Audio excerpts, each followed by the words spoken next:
네, 반갑습니다. 이번 주 경제 분야 이슈 파이팅은 미 연방대법원에서 트럼프 대통령 무역정책 핵심 수단이었던 전방위적 관세, 이것의 적법성을 다루는 구두 변론이 어제부터 시작됐죠. 이 사건은 단순히 경제정책 성공 여부를 넘어서 미국 헌정질서 근간인 권력 분립 원칙이 어디까지 지켜질 것인가 시험하는 중대한 고비로 평가받습니다. 참고로 현재 대법원은 보수 대법관이 6명, 진보나 중도가 3명, 그래서 트럼프에게 굉장히 우세한 구도입니다. 근데 어제 3시간 동안 진행된 변론에서 이례적으로 보수 진보 진영 가리지 않고 트럼프 행정부 주장에 대해서 강한 회의론이 쏟아져 나왔습니다. 특히 트럼프 대통령이 임명한 보수 대법관들까지 비판적인 질문을 하면서 행정부 측이 상당히 곤혹스러워했다는 현지 보도가 있습니다. 이번 심리 핵심 쟁점이 뭐냐면 트럼프 대통령은 국제 비상경제권한법, 아마 International Emergency Economic Powers Act 이걸 겁니다. IEEPA 이것을 근거로 광범위한 관세를 부과했는데요. 이 법의 해석이 문제가 된 겁니다.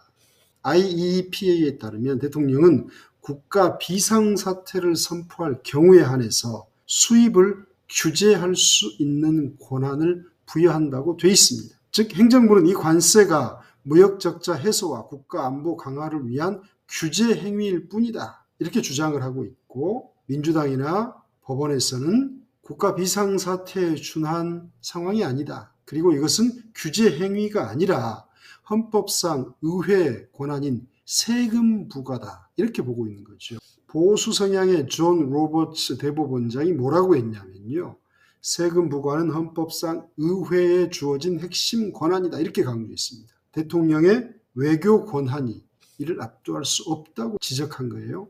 그 다음에 진보 성향 소토마요로 대법관도 당신들은 관세가 세금이 아니라고 하지만 실제로는 미국 시민들로부터 재정을 걷는 세금이다. 이렇게 정면으로 반박했어요. 그래서 법원 내부에서는 트럼프 행정부의 승소 가능성을 낮게 보는 기류가 강해지고 있습니다. 심지어 일부 베팅 시장에서도 승소 확률이 급락한 모습을 나타냈죠. 이번 심리가 더 주목받는 이유는 뭐냐면 금방 말씀드린 것처럼 트럼프가 임명한 대법관들마저 비판 대열에 합류했다는 겁니다. 이들의 논리는 뭐냐면 권력 분립 원칙입니다.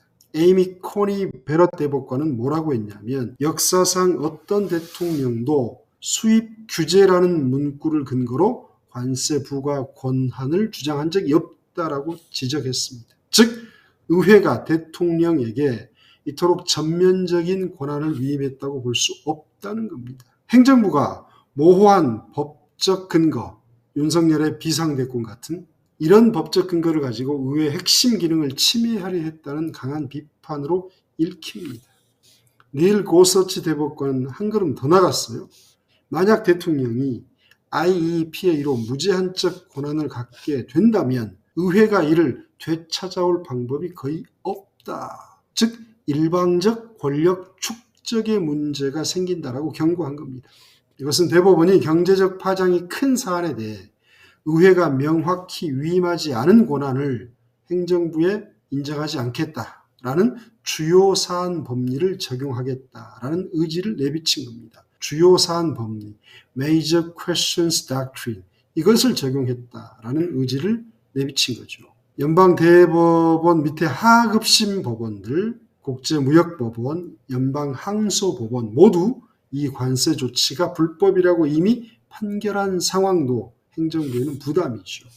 결국 이번 사건은 트럼프가 내세운 논리, 즉 관세는 세금이 아니라 규제, 레귤레이션이다 라는 주장. 그래서 관세로 얻은 세수가 890억 달러입니다. 이 앞에 스스로 모순을 드러냈다는 방증이 됩니다. 그래서 이게 만약에 대법원에서 트럼프가 위법한 행위를 했다라는 확정 판결을 하게 되면 미국에 끼칠 경제적 파장은 굉장히 큽니다. 뭐냐면 재정적 문제예요. 트럼프가 IEEPA를 근거로 징수한 관세는 890억 달러인데요. 이것은 2025년 미국 전체 관세 수입 절반에 달하는 막대한 규모입니다. 그러니까 원래 관세 수입이 있는데 이 IEPA를 근거로 7월부터 관세를 15%, 25% 이렇게 끌어들였잖아요. 위헌 판단이 내려지면 이 890억 달러 관세를 환급해야 됩니다.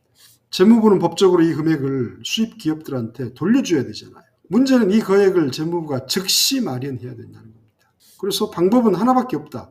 단기 국채를 발행해서 조달할 방법밖에 없다라고 얘기합니다. 즉 단기적으로 미국 재정 운영에 압박이 될 수밖에 없습니다. 근데 기업들 입장에서도 골치 아픕니다. 관세 환급 희소식이죠. 근데 실질적인 환급 절차가 대기업 같은 경우에 시스템이 돼 있으니까 수월할 수 있습니다만은 일반적인 절차를 밟으면 됩니다만은 워낙 큰 금액이 동시다발적으로 환급 요청한 사례가 역사상 전무후무하기 때문에 행정적으로 큰 부담, 렉 걸릴 수 있는 거죠. 일반적으로 환급에 통상 6개월에서 9개월 정도 소요된단 말입니다. 복잡한 법적 양식, 영수증 정리 복잡할 거 아닙니까? 대기업들은 시스템이 돼 있어요. 근데 중소기업 같은 경우는 변호사 고용해야죠. 회계사 고용해야죠. 비용 들어가야죠. 그래서 이거저거 빼고 나면 환급 혜택이 있을까? 이런 우려도 나옵니다. 물론 백악관에서는 패소하더라도 플랜 B가 있다고 얘기합니다. 무역 확장법 232조. 국가 안보에 저해가 되면 관세 부과할 수 있습니다. 그 다음에 무역법 301조, 우리가 과거 슈퍼 301조라고 했죠. 이런 다른 법적 근거로 일부 관세를 유지하겠다는 입장입니다. 즉 플랜 B로 IEEPA 대안을 삼겠다 하는 거지만 결론적으로 이 두 가지 법안은 IEPA만큼 즉각적인 힘이 없습니다. IEPA의 가장 큰 위력은 뭐냐면 대통령이 이건 지금 국가 비상사태다. 이렇게 선포만 하면 즉시 광범위하게 관세를 부과할 수 있다는 장점이었었죠. 그래서 협상국들한테 즉각적인 양보를 끌어내는 지렛대 역할을 한 겁니다. 90일 줄게 그 안에 해결해. 협상해. 이런 식으로. 안 그러면 그 다음날 대통령이 공표하면 거니까. 자, 그렇다면 이런 다른 법적 수단들은 시간이 얼마나 걸리는가? 이것은 의회로부터 위임받은 권한이긴 하지만 행정부 내부의 엄격한 절차와 조사 과정을 거쳐야 합니다. 즉 시간이 꽤 걸린다는 거죠. 그래서 IEEPA가 사라지면 즉 위헌 판결을 받으면 트럼프 행정부는 무역정책의 속도와 범위 모두에서 치명적인 제약을 받게 됩니다. 협상국들은 아까 말씀드린 232조나 슈퍼 301조를 통한 새로운 관세 부과까지 시간을 벌게 되고 미 행정부는 무역 협상력이 급격히 약화되게 됩니다. 이 점이 바로 한국을 포함한 교역국들에 미치는 파장이 클 겁니다. 한국은 IEEPA 관세로 25%였다가 3,500억 달러 규모 투자하기로 하고 15%로 지금 낮추기로 했잖아요. 근데 위법으로 판결 나면 한국에 부과된 관세도 법적 근거를 잃게 되고 철회될 가능성이 있습니다. 하지만 말씀드린 것처럼 장기적으로 232조나 슈퍼 301조로 또 성가시게 하겠죠. 그래서 한국이나 한국 기업들의 불확실성이 완전히 해소된 것은 아닙니다. 즉 트럼프의 보호무역주의 정책 기조는 그대로 유지되겠죠. 관세 위험 자체가 사라지는 것이 아니라 법적 형태만 바뀌고 부과하는 데까지 시간이 좀 걸린다. 그래서 한국 등 미국의 수출로 크게 의존하는 국가나 기업들은 장기적인 공급망 전략을 짜야 하는 겁니다. 이번 사건은 국가 경제에 워낙 미치는 파장이 크기 때문에 대법원이 이례적으로 신속 심리 결정을 했습니다. 통상적으로 6, 7개월 정도 걸립니다만 이번 사건은 늦어도 내년 초까지는 결론이 날 가능성이 크다는 게 지배적입니다. 법적 불확실성을 최소화하려는 사법부 의지가 반영된 거죠. 신속심리, 우리나라 대법원도 있습니다. 윤석열 내란 사건에 대해서 신속심리 딱지를 붙여서 빨리 하라고 해서 지귀현이한테 몰아줬죠. 그러면서 다른 일반 재판은 안 줘야 되고 신속하게 일주일에 두세 차례 심리해서 빨리 국가적 혼란을 없애고 내란 세력을 척결하라 그런 뜻이었는데 지귀현이한테 불법적으로 편법적으로 배당한 것으로 보이고 지귀현이는 마치 무슨 행사장 사회 보는 것처럼 미친 짓거리로 하고 있습니다. 아무튼 미국 대법원은 신속심리로 재빨리 결론을 내리려고 합니다. 그러면 가장 가능성이 높은 판결 형태는 뭐냐? 전면 무효화가 될 것이냐? 권한이 제한될 것이냐? 현지 전문가들은 대법원이 IEEPA 관세를 전면적으로 부정하기보다는 대통령의 권한 해석 범위를 엄격하게 제한할 가능성이 가장 높다고 봅니다. 즉 IEEPA의 수입 규제 문구가 헌법이 의회에 부여한 관세 부과 권한을 포함하지 않는다고 명확하게 판시할 거라는 분석입니다.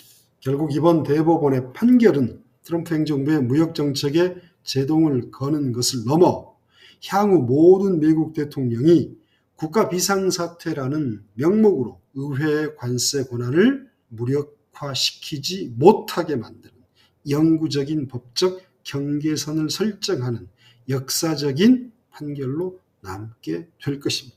자, 이번 주 이슈 파이팅 경제 분야는 국가 비상사태를 거론하면서 관세를 차별적으로 각 나라에 부과한 트럼프의 행정명령이 의회의 권한을 넘어서는가에 대한 대법원의 신속 심리 개시 소식을 전해드렸습니다. 어제부터 개시했고요. 한두 차례 더 추가적으로 보도하도록 하겠습니다. 마치겠습니다. 지금까지 이슈 파이팅이었습니다. 감사합니다.